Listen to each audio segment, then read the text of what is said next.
Let's get some Canadian military analysis to what the American government is doing here. Retired General Michael Day joins us now, former commander of the Canadian Special Operations Forces Command and former commander of NATO's Response Force. Thank you very much for joining this. And we've heard a little bit from Donald Trump and Marco Rubio. How do you view Trump's strategy behind the attack on Iran? Yeah, thanks, Ian. I appreciate being on. Look, I think it's difficult, if not impossible, quite frankly, to have any real cogent evaluation of the strategy because we don't know what he wants to achieve. Depending on the time of day or which official you're listening to, you get a different goal, a different objective, and it's ever changing. And this is not just a technicality. It actually informs how the campaign will be prosecuted, how long it will take, what forces will be used, and quite frankly, the longer term consequence of the campaign. So I think it is optimistic to call it a strategy, or at least one that's readily apparent today. Donald Trump has upended so much when it comes to politics in the United States, when it comes to, enforcement. I think of the role ICE is playing in places like Minneapolis. And do you have any sense of what impact he's having on how the United States deals with military operations?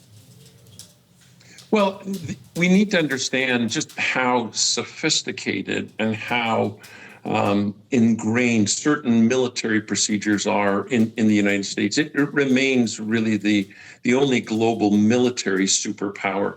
And with that, there's just layer upon layer of analysis, of detail, of planning, et cetera.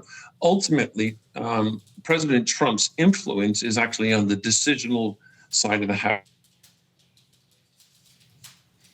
Oh, and it looks like retired General Michael Day, you froze there for a moment. Let's see if we can fix that. Yeah, you look like you're back now. Yeah, you can continue. Okay, good. I hope you got my good side, Ian. I was going to say, the military machine in the United States military is a very sophisticated, multi-layered piece. And so, I have great confidence that due diligence, good analysis, good planning is executed. Where Trump really has influence is what he asks them to do and what he decides based on the options they present. That's really where we see the uncertainty, the lack of coherence, the lack of credibility, the lack of clarity. And that leaves, quite frankly, the world guessing, not just in terms of what they're going to do next, but what the long-term consequence is to places like Canada. Some of the reporting I've seen suggests that Iran claims it's prepared for a long conflict and claims that it's going to actually increase the force of its response. Do you think that's likely to happen? Well, I think we do need to recognize that Iran is fundamentally a different proposal than, say, Venezuela or the hits in Nigeria, in Syria, and some past things that Trump has most recently done.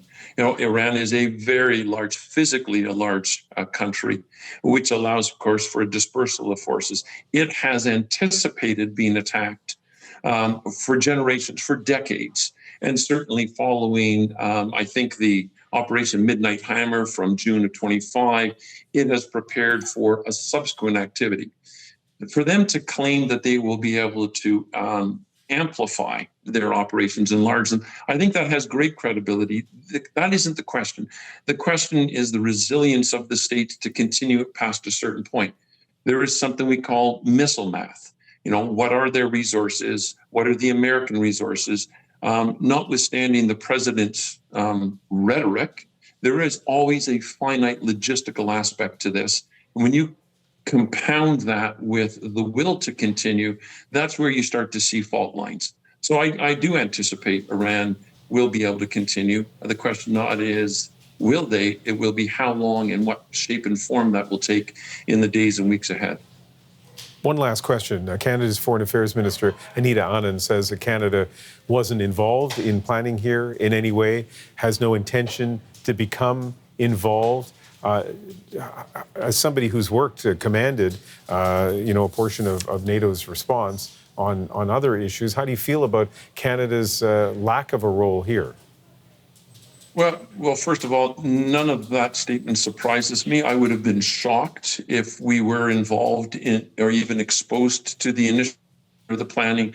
I think we all now accept that the previously accepted diplomatic protocols that have gone on before, and I was in our policy division for a while, you would have expected some sort of notification, in yesteryear, but under a Trump regime, none of that surprises me. I would add, it's a political issue more than a military issue. I don't think it impacts our military stance.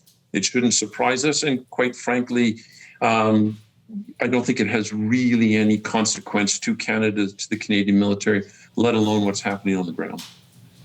Retired Canadian General Michael Day, a former commander of the Canadian Special Operations Forces Command and former commander of NATO's Response Force. Really nice speaking with you this evening. Thank you. Thanks, Ian. Take care.